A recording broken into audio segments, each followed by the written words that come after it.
आपका? आसिम महमूद। मोहल्ला कौन सा जी? Awais colony ward number 13 Sangla Mor. तो जी बताएं क्या मसला है? हमारा जनाब ये निकासी का मसला है। यहाँ पे आप देख सकते हैं कि पानी तकरीबन 4 साल से यहाँ पे खड़ा हुआ है और यहाँ पे अपने यूनियन कौंसिल अपना जो है कमेटी दफ्तर को भी अपनी दरख्वास्तें जमा कराई हैं, इस पर कोई अमल दरामद नहीं है।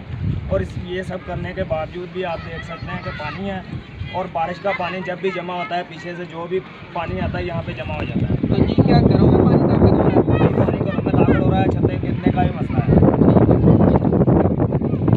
क्या नाम है आपका? कमर आवास मेरा नाम है भाजी। देखो किवें पानी ठाठा मारना, दुनिया डुੱਬ मरन रही है, कोई बंदे का साढ़े वाल ध्यान नहीं है। यकीन मनो नियाणिया साढ़े नूं खारश पै गई है। इत्थे बहुत जलालत खाना वा, लोकी मेरा मतलब दुध लैण भी आउणा होवे ते तर के ही आउणा पैंदा इधर। किसी बंदे का साढ़े वाल ध्यान नहीं। देखो किवें दुनिया जलील हो रही है, कोई बंदा नहीं जे साढ़े वाल ध्यान करता। किन्नी वारी गए हैं असीं यूनियन कौंसल, किसी बंदे ने साडी नहीं जे सुनी।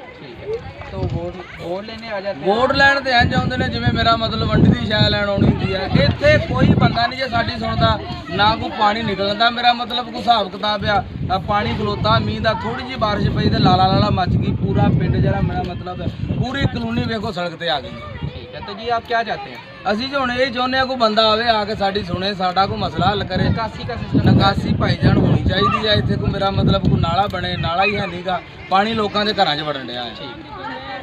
जी बताएं क्या मसला भाई? यहाँ पर पानी बहुत ज़्यादा खड़ा है 5-7 साल और कोई निकासी का सिलसिला नहीं है यहाँ पर। और वोट लेने आ जाते हैं लेकिन हमारी सुविधा कोई नहीं है। ये देखें आपके सामने गरीब कितने ज़्यादा मजबूर हैं, कितने तांगे खड़े हैं यहाँ पर।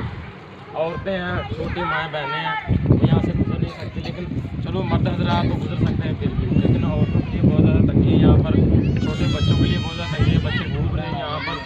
स्कूल जाने के लिए, दुकानों पर जाने के लिए लोग बहुत ज़्यादा तंग है। तो मेरी अपील है प्रशासन से कि मेहरबानी खुदारा इसका कोई आप हल निकाल प्लीज़ आप।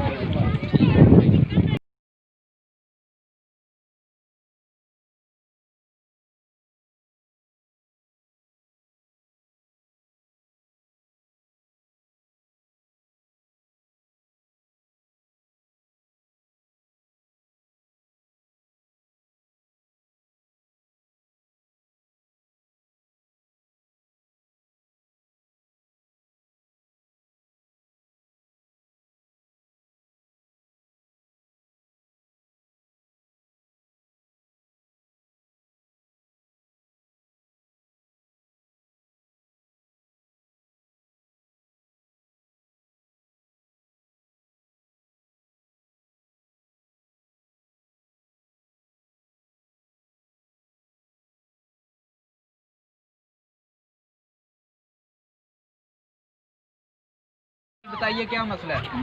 मसला तो पानी का बहुत ज़्यादा मसला। रात बारिश हुंदी रही, बच्चे लैके असीं अपनी झोलियां 'च बैठे रहे हैं, अपने मकाना की छत्तां ना गिर जान। बहुत मुश्किल असीं रात गुजारी है तोबा तोबा करके। असीं इस पानी दे विच गुजर के जो जाने साडे ते पैरां दी जुत्तियां गवाच जांदियां। असीं गरीब बंदे असीं जुत्ती नहीं लै सकदे, मकान डिग पे तो किस तरह पावांगे? जी बताएं ये कितनी देर से मसला है ये पानी का? ये 4 साल हो चले ने, इस तरह डुबे रहंदे ने मकान। तो जब लोग आपसे वोट लेने आते हैं तो तब आप उनसे ये मसला बताते हैं? वो तो कहते वोट दवो, तुहाडे सारियां मुश्किलां सामने तुहानूं सारियां सहूलतां मिलणगीਆਂ, सब कुछ मिलेगा, वोट दवो।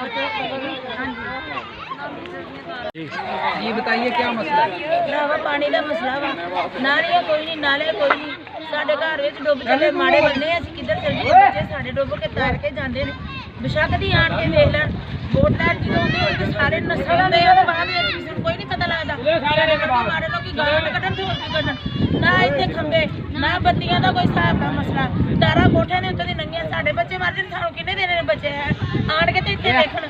मेरा तो दिल करदा मैं गालां कड्ढण लग पानी खड़ा है। जिस तरह पानी खलोता वा, साडे माड़े लोकां दे तीनियां डुੱਬ जाण, किन्ने साडे आण के मकान पाउणे ने। आप देख ले एसियां थल्ले बैठे ने, बाहर निकल के देखो कि की पा पींदी माड़े लोकां दे जिन्हां नूं शाम नूं सब्जी दी पैसे नहीं होने, ਉਹ मकान किद्दां पाउणगे? ਇੱਥੇ ਵੇਖੋ ਜਿਹੜਾ ਵੋਟ ਲੈਣ ਚੀਜ਼ਾਂ